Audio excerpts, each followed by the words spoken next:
Friday morning movie reviews. I'm Los Angel. He's Nathan CK. We're going to talk about The Edge of 17, which is a brand new movie by director Kelly Freeman Craig. She wrote it. She directed it. This is her first movie.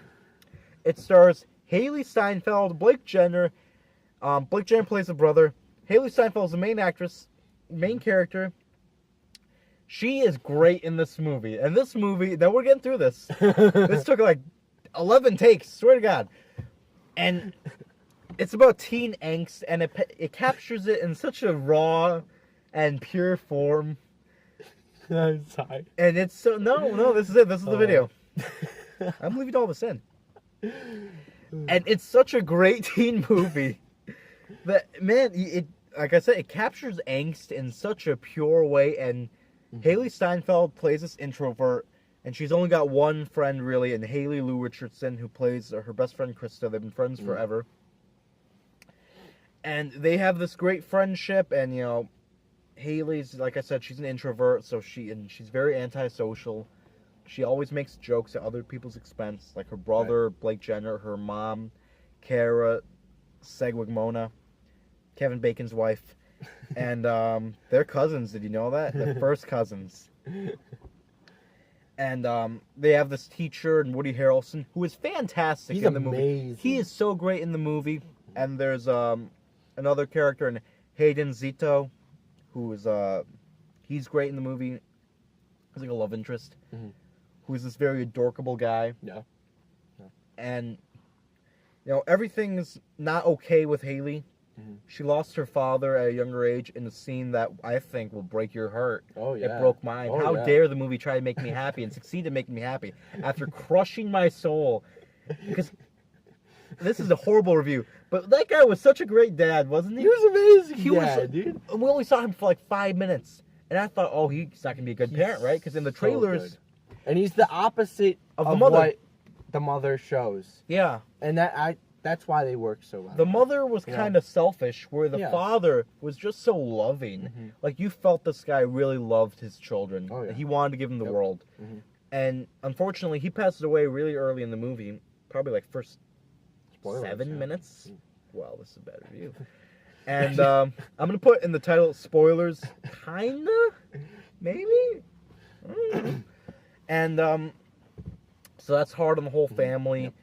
Haley and Krista, they have this kind of great relationship, but that changes when Krista starts dating Haley's brother, Blake Jenner. And it seems like Haley Steinfeld's life is falling apart, and she's making these poor choices, and it's... I told you halfway through the movie, like, I love this movie. I thought this movie...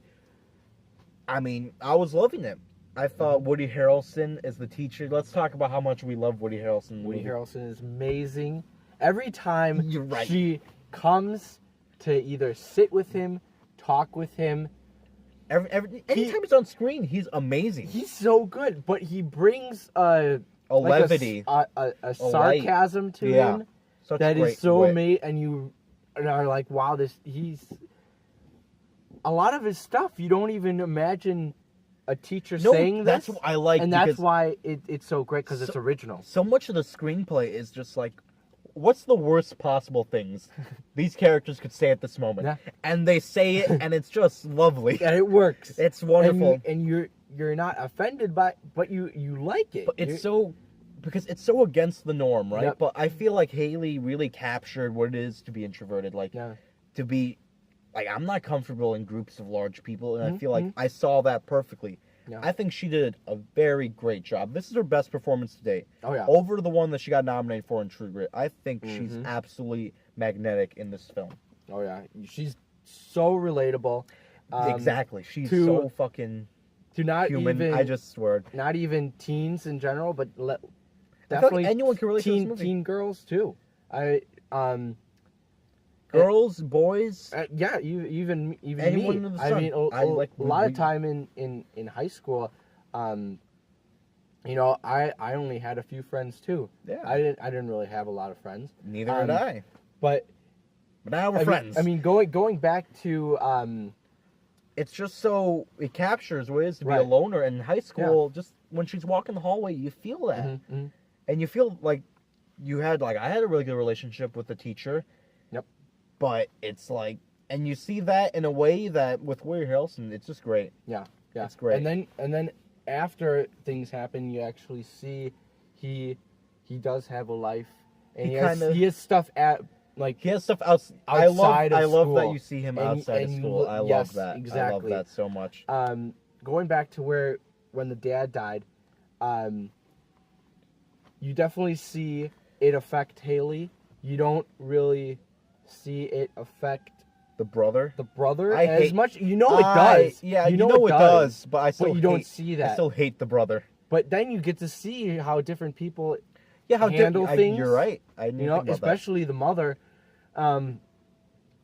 She's a little crazy, but you understand her when she's packing up her stuff in her room because she's all fed up, and I really like very the human scene reactions between her and her son talking about how he's kind of fed up with it because he has to be an adult. He has to be a parent. He has to be that man figure for her to lean on when she has no one else to lean on. Yeah. She has no other place to go, so she ends up putting that weight on his shoulders. And she's neglecting him as a son. She's leaning on him as an adult. But I think as a child, Haley Steinfeld as a 17-year-old, she's getting just screwed left and right. Life does not like her. Yeah. And it's so wrong, but it's so watchable and entertaining, and it's so human. Yeah. Like Kelly Freeman Craig, that's the best thing I can say about this movie. It's human. It has blood in its veins. It's so great. However, the movie had me for about 3/4 of the film. It had me. And then the end, it kind of gets a little wacky. Something happens with the Hayden Sazito character. And I'm like, really? That's, okay, fine. And then it gets wackier. And the climax of the film, I did not believe. We'll do a little spoiler thing on it. I feel like I have to talk about it, but I can't spoil it. Okay.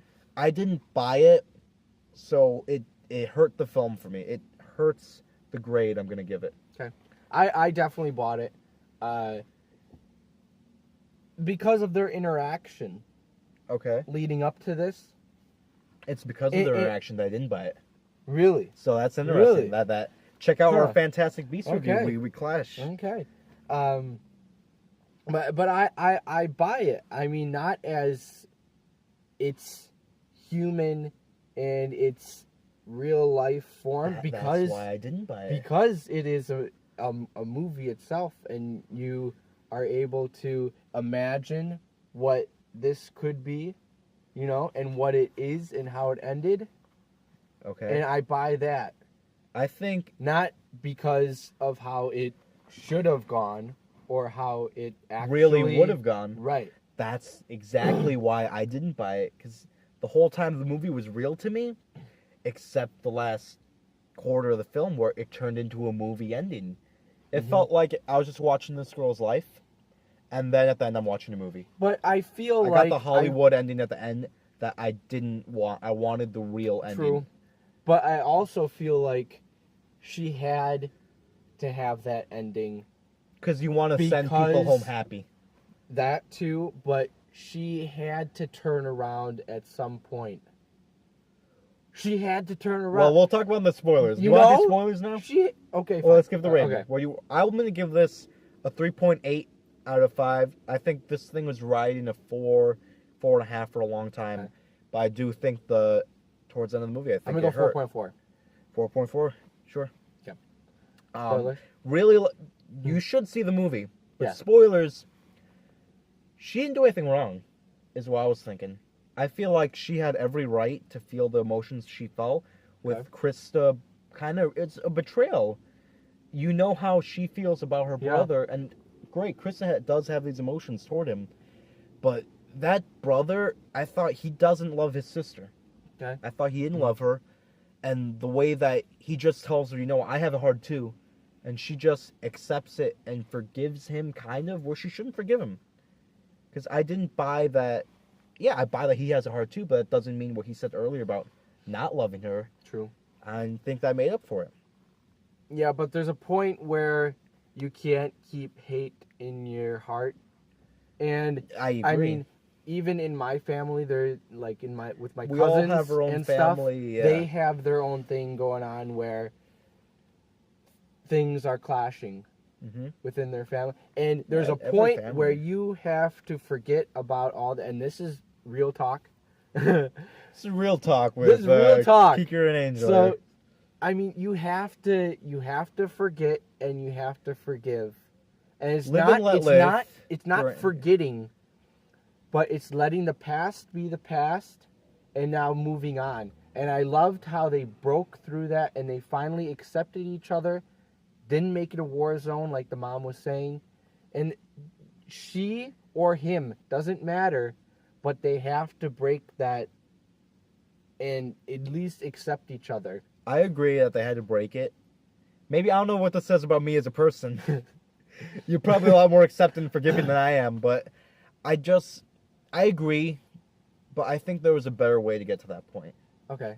Like the whole end with they're upstairs and that part, I just didn't buy it. Like, I feel like he didn't even want to hug her. He didn't. He had to? I feel like he had to do it just so, okay, if I do this, everything else will be okay. Yeah. And the fact that she didn't have beef with her friend at the end anymore, I didn't find that believable. If I would have liked them to go where they did, I want them to still end up in the same place. But I didn't like how they did it. If that makes sense. Well, now I like that. When she woke up the next morning, she was all sunshine and rainbows. She was the one who felt good about the new day and about seeing. She had a good day finally. Yeah, and she was the one who told them to have a good day. She was the bigger person no matter what, and you love to see her flip though, instead of being that mopey person. You know, it makes me look really bad. Woe is me and stuff. She was so like down in the, she was hating the world. I feel like she was hating life. She had every right. Look what happened. But her dad is killed in front of her. Yeah. Her best friend dumps her for her brother that doesn't even acknowledge her as a human being. She's failing these classes. She reaches out to a guy that only wants her for sex. True. And she's doing that to herself. She's kind of ignoring the one genuine person that's being really happy and nice to her. Yeah, so that's being selfish. She's being You're right. selfish. So, like, 3 of those things she did, but the 2 things that she didn't do, I feel like she had every right to be angry about. Well, of course, but I mean, you can't keep. She gets to the right place at the end of the movie. You want her. She does the right thing. Her to. I want her there. And she's the main actor for a reason. She did a great job. And that's why she needs to be the one, not in real life, but in the movie, to switch her mood. And you want her to switch her mood. You do because want her to switch. That's what you want. That's what you came here to see. Yeah, it's just the flipping of the switch is why I didn't buy. A little direct. It was just, I don't know, it just didn't work for me. I thought that's when it became a movie, you know? Like, I want the lights on, right? But I don't like how he flipped the switch. It's such a stupid analogy, but you know what I'm saying. And, I guess, and just Woody Harrelson's great in this movie. Yeah, he's really good. Alright, guys. Please like, comment, and subscribe. You probably won't, but I hope you do. Yeah. If you've gotten this far in the video, why not? We're watchable, I think. Yeah. I hope. I think so. Okay. Bye.